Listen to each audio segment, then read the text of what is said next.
మళ్ళీ ఆల్ఫ్రీ బాబు ఈసారి జనం నమ్ముతారా?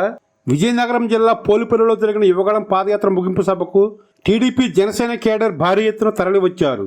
ఈ సందర్భంగా సుమారు 10 ఏళ్ల తర్వాత టీడీపీ అధినేత చంద్రబాబు, జనసేన అధినేత పవన్ కళ్యాణ్ ఒకే వేదికపై కనిపించారు. దీంతో పొత్తును స్వాగతించే ఇరు పార్టీల కార్యకర్తలకు కొత్త ఉత్సాహం వచ్చింది. ఇద్దరూ రెండు వైపులా ఉండి లోకేష్ నాయకత్వాన్ని బలపరిచేలా ఈ కార్యక్రమం జరిగింది.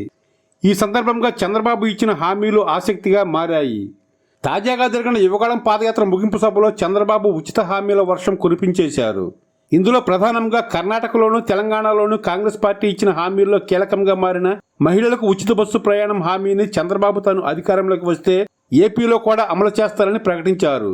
కాపీ పేస్ట్ అనే సంగతి కాసేపు పక్కన పెడితే చంద్రబాబు ఇంత బోల్డ్గా ఆ హామీ ఇవ్వడం ఆసక్తిగా మారింది. ఈ హామీ వల్ల ఆటో డ్రైవర్లు, టాక్సీ డ్రైవర్లు పడుతున్న ఇబ్బందులు ఇప్పటికే తెలంగాణలో ప్రత్యక్షంగా కళ్ళకు కట్టినట్టు కనిపిస్తున్న సంగతి తెలిసిందే.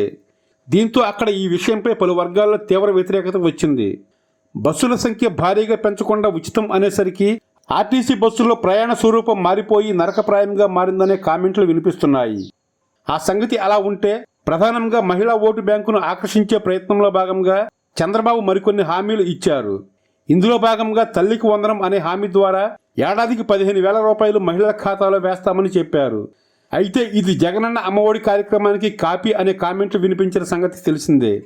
ఈ సమయంలో చంద్రబాబు సరికొత్త పథకం ప్రకటించారు. అందులో భాగంగా 18 ఏళ్లు నిండిన ప్రతి మహిళకు నెలకు 1,500 రూపాయల నగదు నేరుగా ఆమె ఖాతాలో వేస్తామని హామీ ఇచ్చారు.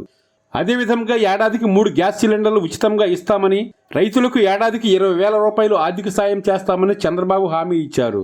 ఇదే క్రమంలో నిరుద్యోగ యువతకు నెలకు 3,000 రూపాయల వంతున నిరుద్యోగ భృతి ఇస్తామని చంద్రబాబు మరో భారీ హామీ ఇచ్చారు.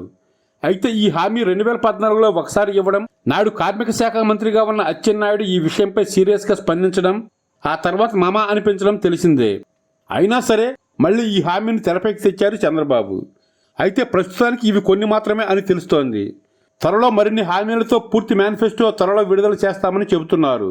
ఇందులో భాగంగా టీడీపీ, జనసేన ఉమ్మడి ప్రణాళికను అమరావతిలో రిలీజ్ చేస్తామని చంద్రబాబు ప్రకటించారు. ఇలా చంద్రబాబు శాంపిల్గా వదిలిన హామీలు హాట్ టాపిక్గా మారాయి. అయితే గత అనుభవాల దృష్ట్యా చంద్రబాబు ఇచ్చిన హామీలను ప్రజలు ఏ మేరకు విశ్వసిస్తారు అనే విషయంపై టీడీపీ, జనసేన కూటమి గెలుపు ఓటములు ఆధారపడి ఉంటాయి. ఇక్కడ చంద్రబాబును నమ్మడమే ప్రధానం.